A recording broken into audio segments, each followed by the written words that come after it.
Lecture du jour, bonjour, et ce matin c'était Hébreux 7 à 10 avec l'auteur qui continue sa démonstration concernant Jésus et il le compare à Melchisédek. Alors ça a été dit dans cette lettre, mais Melchisédek est un personnage un peu mystérieux qu'on retrouve une seule fois dans l'Ancien Testament avec Abraham et roi de Salem, Melchisédek, et c'est au moment où Abraham vient délivrer son neveu Lot qui a été pris en otage, Lot qui était à ce moment-là qui habitait déjà Sodome,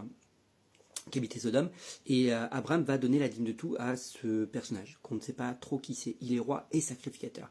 Et pourquoi Jésus est comparé à Melchisédek? Parce que justement Melchisédek est roi et sacrificateur. Or dans l'Ancien Testament, un roi, déjà la plupart étaient descendants de la lignée de Juda, et Juda n'était pas la tribu attribuée au sacrifice et à l'organisation du temple, puisque c'était la tribu de Lévi. Donc un roi ne pouvait pas cumuler la fonction de sacrificateur et un sacrificateur ne pouvait pas être roi. C'était pas possible, c'était incompatible puisqu'ils n'étaient pas de la même tribu.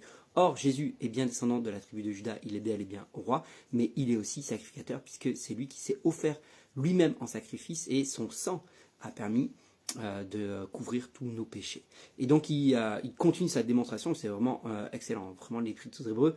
Pour ça, si tu as besoin d'arguments, si tu as besoin de faire de l'apologétique concernant Jésus sacrificateur, Jésus souverain, Jésus qui est, tu peux relire, méditer bien l'épître aux Hébreux parce qu'elle est excellente là-dessus. Donc à la fois un modèle Melchisédek parce qu'il est roi et sacrificateur, roi de Salem qui veut dire roi la ville de paix, il est roi de justice. Abraham va lui donner la dîme de tout et il va réexpliquer pour quelles raisons Jésus et du coup pourquoi Melchisédek est un modèle, puisque en principe on ne donnait pas la dîme à n'importe qui, et là on lui donne la dîme de tout. Et dernière comparaison, c'est que concernant Melchisédek, on n'a aucune info, donc on ne connaît pas son père, on ne connaît pas sa mère, on ne connaît pas son début, on ne connaît pas sa fin. Et une fois de plus, une belle comparaison pour Jésus qui n'a pas de père, n'a pas de mère, quoi. Dans le sens de, il n'a pas de commencement, il n'a pas de fin, puisqu'il est Dieu, et donc c'est une fois de plus une comparaison avec Melchisédek. Et donc une fois qu'il a bien terminé sa démonstration, pour expliquer en quoi Jésus est supérieur à tous les sacrificateurs, qu'il est roi et sacrificateur, qu'il est d'un ordre spécial, selon l'ordre de Melchisédek. J'espère que tu as compris maintenant pourquoi on parle de Melchisédek. Une fois qu'il a terminé sa démonstration de pourquoi et en quoi Jésus est supérieur à tous et en quoi son sacrifice est supérieur à toute autre chose, il met en garde aussi ses lecteurs en dit, mais attention, à vous du coup qui avez et qui êtes au courant de tout ça, attention à celui qui néglige le salut offert par Dieu.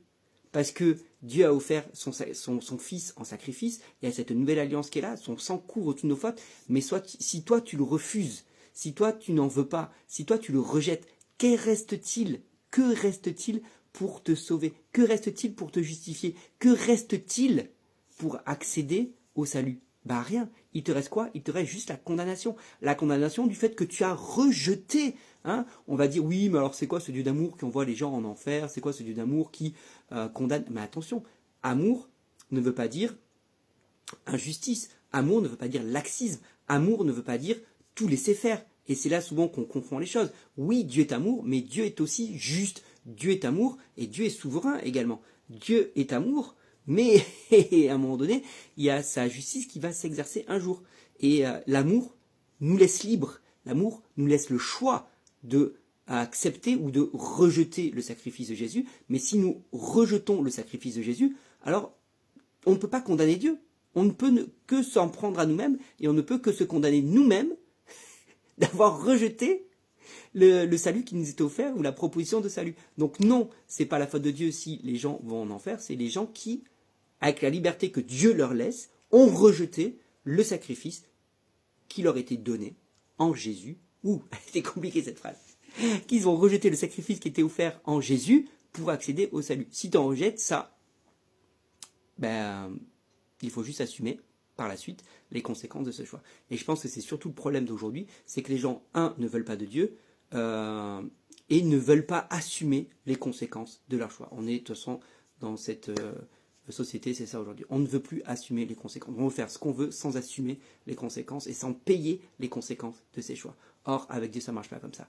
Il y a des conséquences à chaque choix qu'on fait. Conséquences positives ou négatives. Si tu acceptes le salut en Jésus, tu as la conséquence d'être sauvé. Si tu rejettes le sacrifice en Jésus, si tu rejettes Jésus, la conséquence, c'est que tu n'es pas sauvé. Mais tu ne peux t'en prendre qu'à toi-même. Voilà.